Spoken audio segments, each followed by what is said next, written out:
Aumento no preço do combustível, hein? Sim, esse assunto vai cair no seu vestibular. Bom, como que isso pode impactar na sua vida, como é a formação do petróleo, que é o principal composto dos combustíveis? Sim, até o etanol tem, sabia disso? Então, assista esse vídeo até o final, porque todas essas perguntas você terá as respostas, tá bom? Então vamos lá? Bom, para quem não me conhece, muito prazer, meu nome é Arnaldo Ridani, sou professor de Geografia e Atualidades aqui do canal GeoAtual. Olha só que assunto super importante que está no seu dia a dia. Vamos lá então? Em primeiro lugar, nós precisamos entender onde está localizado o petróleo. O petróleo está localizado na bacia sedimentar, então todo o petróleo está em uma bacia sedimentar, mas nem toda bacia sedimentar tem um petróleo. Por que eu estou falando isso? Porque o petróleo precisa de alguns pré-requisitos, digamos assim, para que ele seja formado. Ou seja, ele tem que estar em uma área de assoalho oceânico, porque essa matéria orgânica vai se depositar e em cima dela várias outras camadas sedimentares de rocha. Opa, vamos descer aqui. O que acontece? Então, você vai precisar de uma pressão e uma temperatura elevada para que você tenha a formação do petróleo, e isso não aconteceria expostamente ao ar, porque você teria a decomposição de uma forma muito mais rápida. Lembrando, porque no mar é um pouco mais lento, digamos assim, não é que é mais lento por causa da água, mas sim porque você tem uma dinâmica de erosão e sedimentação muito maior nesse assoalho. Tranquilo? Bom, além disso, agora que nós entendemos o contexto geológico e físico, nós temos que lembrar que, mas por que, né, por exemplo, no Irã, na Venezuela, nós temos áreas de petróleo que possivelmente podem ser a céu aberto, no caso principalmente do Irã, Arábia Saudita, no Oriente Médio como um todo. Bom, lá você tem que lembrar que nós temos uma zona de contato divergente de placas. Quando essas placas elas vão se separando, o que acontece? Pode ser que o relevo ele soerga, pode ser que crie um continente inclusive, ou uma área, uma ilha, um país, no caso criou o Oriente Médio. Então o que era oceano acabou sendo uma terra exposta, ou seja, você vai ter um solo firme. Por que eu estou falando isso para você então? Porque agora que nós entendemos que, inclusive, né, opa, eu falei em Irã, Arábia Saudita, você tem que lembrar o quê? Opa, peraí, mas quando eu lembro de Oriente Médio, eu lembro de conflito no Oriente Médio que está associado ao contexto de Guerra Fria. Vamos seguir um pouquinho no conteúdo? Então, saímos um pouco dessa produção internacional, do contexto também de localização, e agora nós vamos entender aqui dentro do território brasileiro. Olha só, o nosso petróleo, ele não tem a mesma característica do petróleo que nós conseguimos refinar. O que nós temos que fazer? Nós exportamos o nosso petróleo para importar um que nós conseguimos refinar. Olha só isso que aconteceu.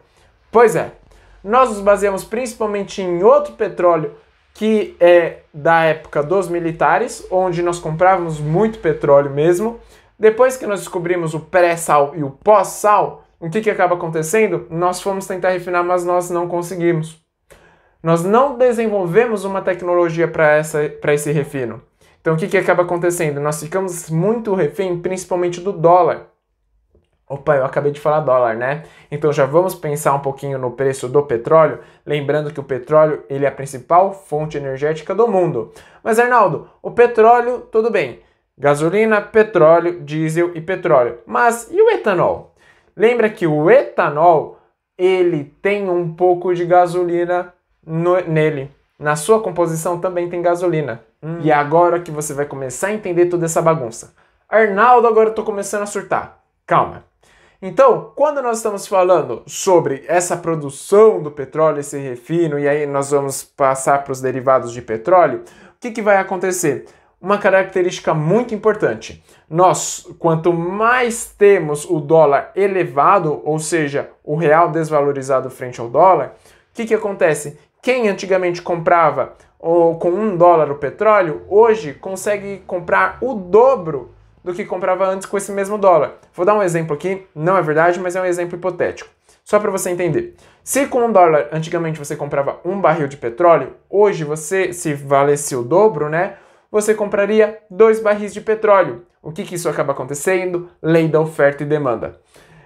Olha só, o Brasil não tem uma política diferente de precificação fora do país e dentro do país. E isso acontece em vários países, mas no Brasil não tem. Então, quando você tem a mesma precificação do petróleo, isso vai gerar um impacto muito grande, porque o petróleo ele vai ficar mais caro para quem é do mercado interno, mas para o mercado externo ainda está mais barato. Pelas pessoas, né, pelas empresas estarem comprando cada vez mais o petróleo, o que acaba acontecendo? As pessoas aqui do Brasil também vão precisar continuar consumindo, só que o preço vai aumentar. Porque se aqui no mercado interno a demanda é a mesma, só que lá fora eles estão comprando mais porque a moeda está desvalorizada, o que acaba acontecendo? Você tem uma procura maior, o preço sobe um pouco. Preço subindo, para lá tá barato, para nós fica mais caro. Olha que bagunça. Até 2017, nós temos o preço do combustível, o preço do petróleo, precificado pelo governo. A Petrobras, em contrapartida, tinha um prejuízo muito grande. A partir de 2018, o que acontece? O mercado vai funcionar da seguinte maneira. O preço do petróleo ele vai corresponder ao comportamento do mercado. Variação do dólar, variação do preço do petróleo. E principalmente numa época de incertezas como essa da pandemia, nós vamos ter o quê? Nós vamos ter um período muito delicado de várias oscilações, ou seja, flutuação no preço. Juntou uma bagunça com a outra, o que acabou acontecendo? Sim, o preço do petróleo muito mais caro, o preço da gasolina muito mais caro no seu bolso. Mas, querendo ou não, quando o petróleo sai das refinarias ou chega aqui, ele fica muito mais barato e a gasolina muito mais cara. Porque metade do preço da gasolina, um pouquinho menos na verdade, é só de imposto. E aí o que o governo pode fazer? Ou diminui os impostos, ou então muda a tabelação do preço. Tabelação. Então, o que acontece? Ou o governo ele vai alterar nos impostos ou no tabelamento do preço do combustível. E principalmente, né, isso vai influenciar bastante nas estatais e principalmente na Petrobras. Será que o governo, então, iria controlar esses preços para ter mais rombo fiscal do que já tem hoje? Lembrando que nessa época de pandemia nós já temos muito gasto público. Se estão até pensando mesmo em privatizar, né? Você acha que eles iam voltar com esse tabelamento? Eu acho que não. Tudo bem até aqui? E como que esse assunto vai interferir na sua vida além do vestibular? Arnaldo, eu não tenho carro, por exemplo. Tudo bem, você pode não ter carro, mas você deve usar algum outro transporte coletivo, por exemplo, o ônibus. E o ônibus usa o diesel também tem o seu preço elevado. Sim, sabe aquele reajuste anual que é um absurdo? Pois é, ele também pode impactar no seu bolso aí nesse reajuste desse ano. Porque se nós tivéssemos esse aumento do preço tão grande do petróleo, sim, pode influenciar sim nessa nova tarifa. Além disso, pode influenciar nos alimentos, porque os alimentos eles usam agrotóxico, o agronegócio usa agrotóxico que é derivado do petróleo, e também o transporte da produção até o mercado consumidor. Além disso, onde que pode estar aumentando também o custo? Sabe aquela comprinha online que você adora? Lembra que tem frete, e esse frete pode aumentar. Sabe aquela comida que você pede pelo aplicativo? Pois é, também pode aumentar porque usa combustível. Então sim, a tendência é todos os produtos aumentarem o preço e o salário vai diminuindo. Aumenta a inflação, é possível que cada vez mais aumente essa desigualdade social, onde as pessoas não tenham tanto acesso a produtos básicos. Inclusive, né, Nossa, olha que triste isso. O auxílio emergencial ele é muito baixo, agora é R$250, né? Já pensou? Quem que vai conseguir comprar um pacote de arroz e feijão?